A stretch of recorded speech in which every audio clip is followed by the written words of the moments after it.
The name of our company is Communal Mind. I'm Kathleen. I'm me here.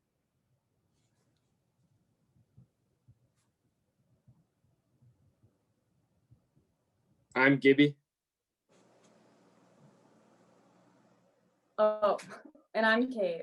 And I'm Priscilla. You may think that this situation is uncommon, but in reality, 1 out of every 4 people each year struggle with mental health. That being said, if you have 4 or more kids, chances are one of them is struggling and not receiving the help that they need. As teenagers, we are aware of the vast amount of people who struggle with mental health. This was proven in our survey when 100% of respondents says that they know someone who struggles with mental health.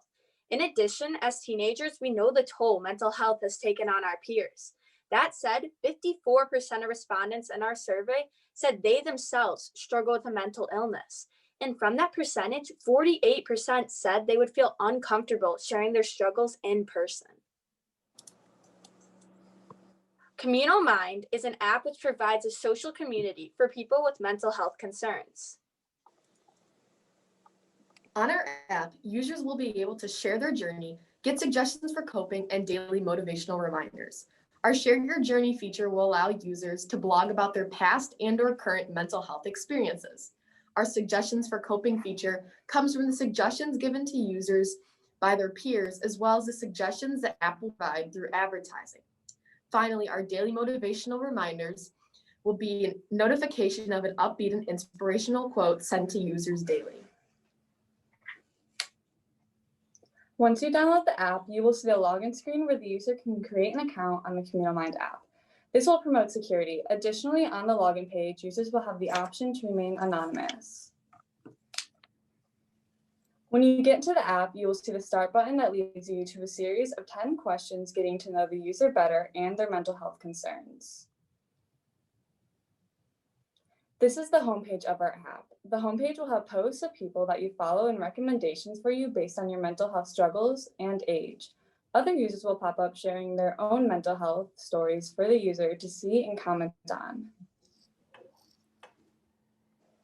This is our Explore page. On the Explore page, users can find different ways to cope that the app suggests. Additionally, there will be advertisements on the bottom of the screen of places they can go and people they can see to help with their mental health. This is a close-up of the search screen that you just saw. As you can see on the screen, users will receive our daily motivational reminders as a notification on their phone. These are just some examples of motivational reminders that you could expect.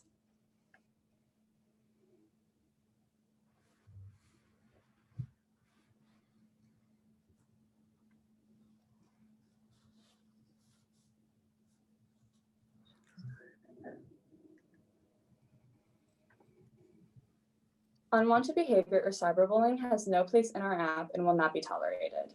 There will be an adult constantly monitoring users' behavior. Additionally, users will have the ability to block, restrict, and report any cyberbullying or unwanted behavior. Once a user has done any of those actions, a monitor will look through the unwanted person's account and anything they have posted or commented on. If the monitor decides this behavior is unacceptable, they will be removed from the app. Our early adopter is a 16-year-old girl named Sam. Her parents are recently divorced and make a decent amount of income. The divorce leads to financial and emotional struggles for her family. Sam also struggles with depression and anxiety. Currently, she uses social media such as Twitter, Instagram, and TikTok to cope with her mental health. Overall, Sam needs better coping strategies to deal with her mental health. Looking at our total addressable market, around $238.4 billion each year are spent on mental health, with 2.6% of it being on adolescents. Finally, according to Statista, the mental health industry is forecasted to grow 6% by each year. Because our solution provides accessible help at no cost, our realistic segment of our TAM would be those who cannot afford mental help. Using census.gov, we found out 10.5% of teenagers cannot afford mental health care. Additionally, using the website Mental Health First Aid, we found that 59% of people with mental illness never find help. With these percentages, we calculate 383 million SAM units and $38 million in SAM revenue. One direct competitor that we have is an app called BetterHelp, an e-counseling app that offers one-on-one video counseling. Communal Mind is a better alternative to this app as 1, it is free, and 2, it offers a social community with other people, making it feel more like a normal environment. Secondly, we have What's Up, an anxiety relief app and another direct competitor, which does not provide a community of others like Communal Mind does. Then there's Not Okay, an indirect competitor, and it's a digital panic button app. It does not provide any methods to cope like Communal Mind does. Finally, we have MindShift, a free anxiety relief app that utilizes cognitive behavioral therapy. Unlike Communal Mind, it does not provide any social community, nor does it provide any motivational quotes or reminders to help users cope.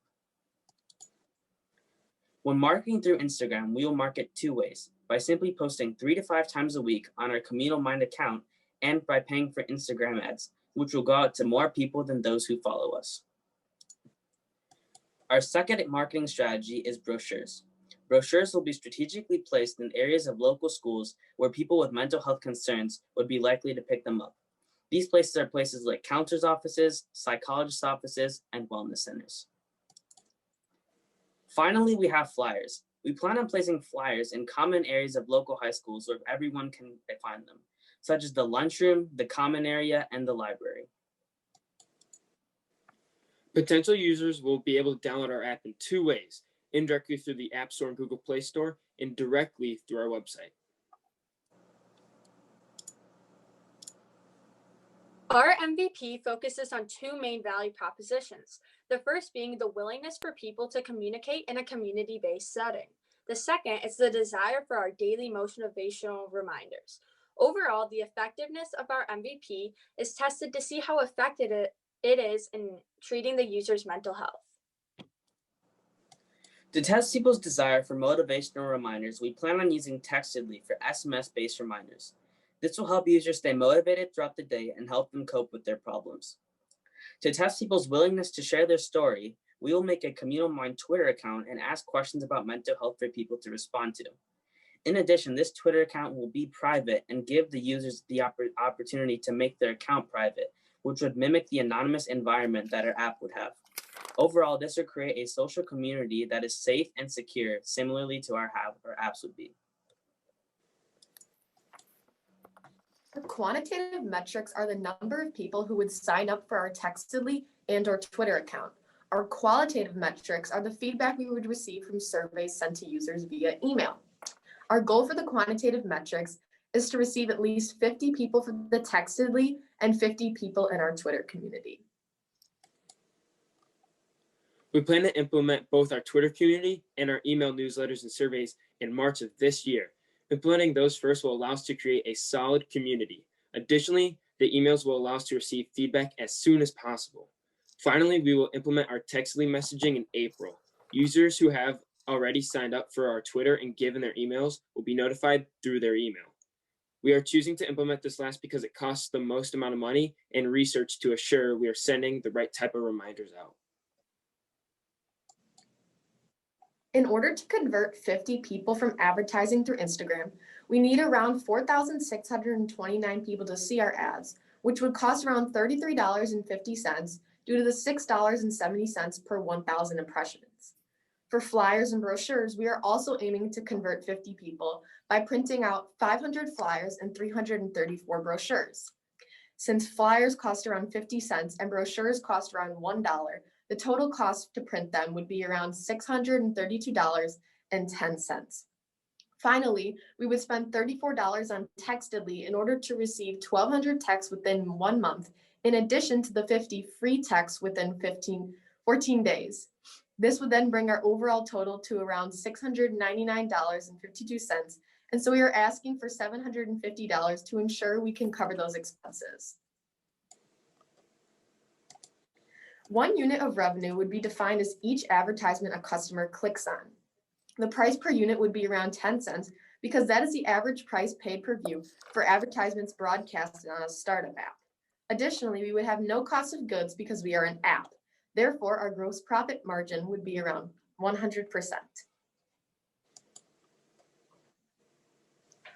Our year one units sold is estimated to be around 4,268. From this number, we predict our revenue would be $426.82. Don't go through your problems alone. Join Communal Mind and you'll never be on your own.